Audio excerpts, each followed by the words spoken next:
One of the most exciting things about spring is when the warblers return, and they are little balls of energy, super colorful, but they can sometimes be hard to identify. So we're gonna go through 15 common warbler species with tips on how to identify them as well as their vocalizations. So this is gonna go through their spring plumage only. Some of these birds look much more drab in the fall, but spring is really the best time to see most of them, and they're gonna be in their brightest plumages, so we're gonna focus on spring. They're somewhat divided into different categories. Green is for warblers that you would often see on trees. Yellow is, you may see them on trees or like shrubby areas. Blue is associated with water. Purple's kind of oddball categories. And then red is kind of a fun one that I added on there. You'll see when we get to it. So let's get started with our most common warbler. Number one, we have the yellow-rumped warbler. And this is probably the most abundant warbler that you'll encounter, depending on where you are, but they're seen in the east and the western United States. And there are two different types. We have the myrtle yellow-rumped warbler and the Audubon's yellow-rumped warbler in the United States. Myrtle is in the east, Audubon's is normally in the west. And even though they look different, they are still the same species. So right now they're just separate subspecies. They might be split at some point. But the myrtle has a white throat, black mask, pale eyebrow, and some streaks. And then the Audubon's has a yellow throat, and males actually have some different black color that makes them very pretty. In general, the females are going to be duller with more brown and less contrast. And they're normally one of the first warblers to come through, so they will just be everywhere. It'll be like one day there's just yellow-rumped warblers, and the first one you're like, wow, a yellow-rumped warbler, and then you're like, my 200th yellow-rumped warbler. So it gets old fast sometimes, but they're really beautiful if you take the time to study them. Their vocalization is kind of a weak-sounding variable trill.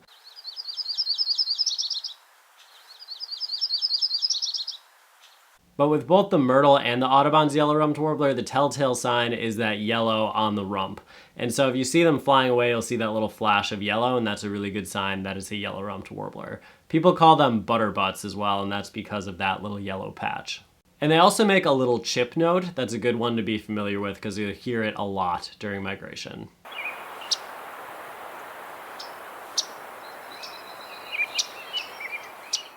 Next up, we have what I would consider the second most common warbler, the palm warbler. And what's nice about the palm warbler is they have a sign that they're around. They'll bob their tail. So you'll look at a warbler and be like, what is that? It'll bob their tail a lot. That's a good sign that it's a palm warbler. Could also be one of the water thrush species, but if you're seeing them all over the place, they're not hanging out by the shoreline, generally it's a good sign that it may be a palm. They have kind of a rusty cap, bright yellow on their undertail and stomach, and kind of an olive brown back. So they're kind of maroon yellow, and it varies between males and females. Both sexes are similar, but males are normally brighter. And their vocalization is kind of a buzzy trill, almost similar to like a chipping sparrow trill, like very repetitive, but it seems softer and a little bit weaker. Moving on to number 3, we have the black-throated green warbler. And this is one that I normally see way high up in the treetops. So people say there's something called warbler neck that you can get from looking up so much with binoculars at the top of the trees. This is one that may give you that because I normally see them way at the tops of trees. Doesn't mean they won't come down to other places sometimes, but normally they're one of the higher up species in my opinion. As far as identification goes, they have a yellow face with some olive. Males have a black throat, white stomach, and some wing bars. Females don't have the full black throat, they're just a little darker there, or they're lacking it completely. And then as far as vocalization, this is a pretty notable one. It sounds like z z z zoo z. And if you get this one down, you'll pick it out pretty quick because it stands out amongst the other bird vocalizations. Let's move on to one of our brightest warblers, the American redstart. And this is one where the males and females look very different. So the males are black with orange patches on the wings, tail, and sides. The female is gray with some yellow. So the male's really striking in the spring coloration.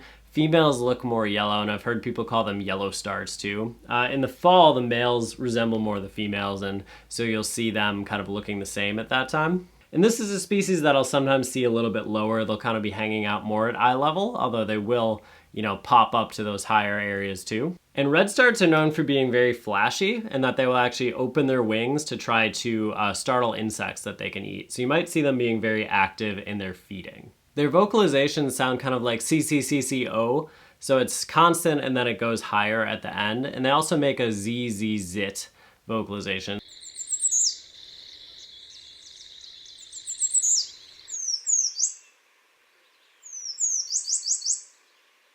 Now let's move on to number 5, another really beautiful one, the Magnolia Warbler. And they can be hanging out mid-canopy level. I feel like they're not always as high as like the black-throated green, but kind of mid-range in the canopy. And males have a black necklace on a yellow stomach, white wing patches, and a really bold black and white tail pattern. Females are normally duller with a less distinctive necklace and mask, but they do look a little bit similar. But their vocalization sounds like Weedo Weedo Weedio, and it rises at the end. And this is another one that's kind of a fan favorite for beautiful warblers. People are normally really excited when they see a Magnolia Warbler.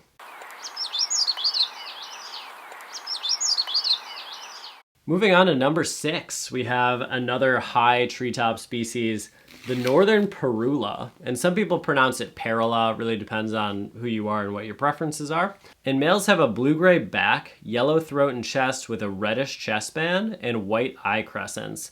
Females are a little bit paler and they might be missing kind of the reddish chest band. But this is one that has a very distinctive vocalization. I refer to it as the zipper because it's kind of an ascending trill. So it's like zzz.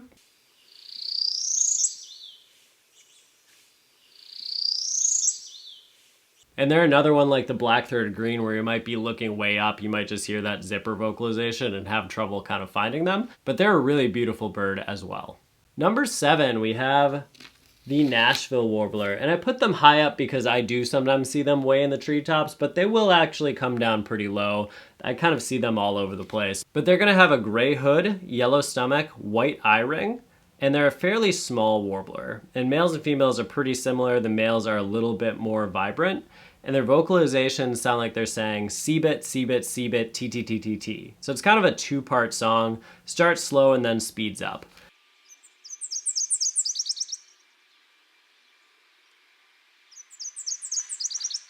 Number 8, we have probably our most plain warbler on the list, which is the Orange Crown Warbler. And I put them in kind of the other category because they like to be pretty low and skulky in the vegetation, but they will also kind of just go wherever they want. So I often see them low, but they can be found throughout the different levels of the forest. They're very drab olive yellow with a faint eyeline, yellow under the tail, and an orange crown that's rarely visible. So normally they just look kind of dull olive, and the female looks pretty similar to the male. They can be often confused with the Tennessee Warbler, which is also kind of an olive gray species, but the Tennessee has white under the tail where the orange crown is gonna have yellow. So those are 2 species that are sometimes confused, so make sure that you're double checking your orange crown and Tennessee Warblers. But they have a very fast trill that drops slightly at the end. Moving on to number 9, we have the Northern Water Thrush. And this is one of 2 water thrush species that you can find moving through during migration, the northern and then the Louisiana. So the northern water thrush is brownish with a bold cream-colored eyebrow, very heavy streaking on the chest, and they will also bob their tail, but they're found normally right on the shoreline. So they'll be hanging out kind of walking the edge of the water. Males will perch up to sing though. Their vocalization is normally really loud and it sounds similar to chick-a-wee-wee-wee chick.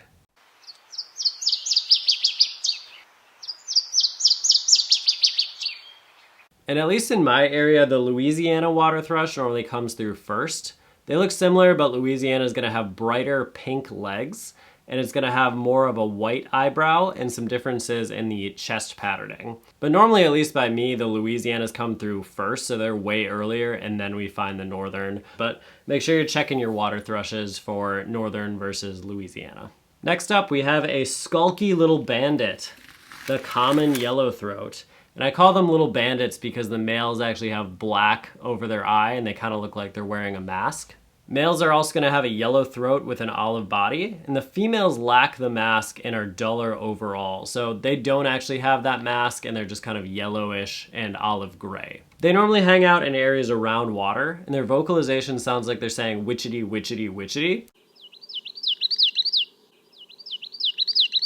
And this is one that you'll probably pick up on pretty quickly if you're by a marsh or you're by a lot of areas with water, and they can be really difficult to see. Sometimes they won't pop out, you'll just hear the witchety, witchety, witchety, and you'll know that there's a common yellow throat somewhere in that marsh. In addition to marshy areas, they might be in really brambly, kind of tough to see places, so they normally like to stay pretty hidden. Next up, we have another warbler often found by water, the yellow warbler. And true to their name, they are a bright yellow warbler, so almost their entire body is yellow. Males do have some red streaks on the chest, and females are a little bit plainer with less streaking.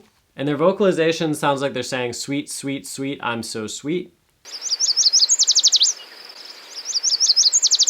And they can be found near forests, open wooded areas, but I often see them near some type of water source.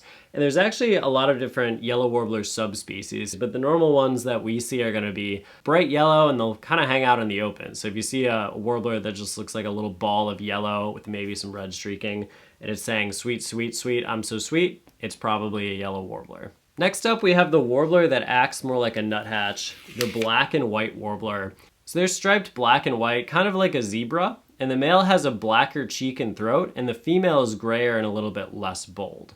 And what's different about them is they will act more like a nuthatch, where they'll crawl around the trunk of the tree or a branch of a tree and not really be hopping around as much. So they'll kind of crawl and pick through the bark and look for things to eat. And they're another fan favorite, and I like them because their behavior is so different. Some people refer to their vocalization as the squeaky wheel. It sounds kind of like wheezy, wheezy, wheezy, wheezy.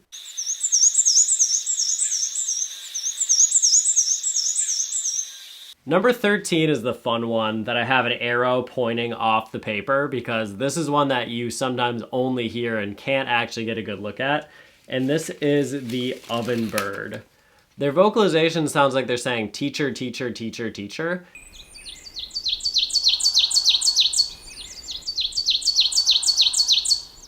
And they're often very well hidden. They'll just be kind of skulking or creeping around on the ground. So sometimes you don't even have any idea where they necessarily are. You just know that they're somewhere out there making their vocalization. But if you do get a look at them, they'll have an olive back with some black crown stripes. You may see some orange in the middle, but that's not always visible. A whiter stomach with some dark streaking, and males and females look similar. So they kind of behave like a thrush, and it almost looks like a miniature thrush, just hanging out, picking through the leaves, walking, and kind of creeping through the forest. Number 14, we have the pine warbler that I put in a pine tree because they do love to hang out in the pine forest, but they can be seen elsewhere as they're moving through. Also, they will come to like backyard feeders and eat dried mealworms and suet and stuff like that. Males are going to be yellow with a whiter stomach, 2 white wing bars, and a plainer face, and the female is a little more duller than the males. And their vocalization sounds very similar to the chipping sparrow, and they hang out in the same habitats. So it's sometimes tough to differentiate the two, but I think the chipping sparrow sounds a little more mechanical, and both of them are just kind of a steady trill.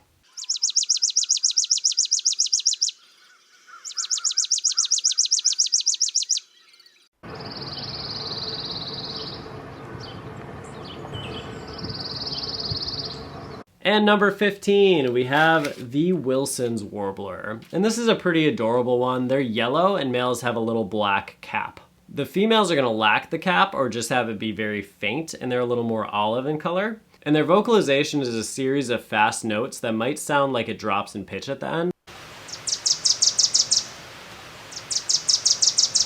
But I often see them kind of mid-canopy range, maybe kind of even in the underbrush. But there you have it. Those are 15 common warblers that hopefully you can go out this spring and see. There are a lot more than this, and I did a whole video on warbler vocalizations if you want to check that out and learn some of the warbler songs and calls. So I hope you found this video helpful, and if you enjoyed this one, please give it a like and hit that subscribe button. Thanks for watching. We'll see you next time on Badgerland Birding.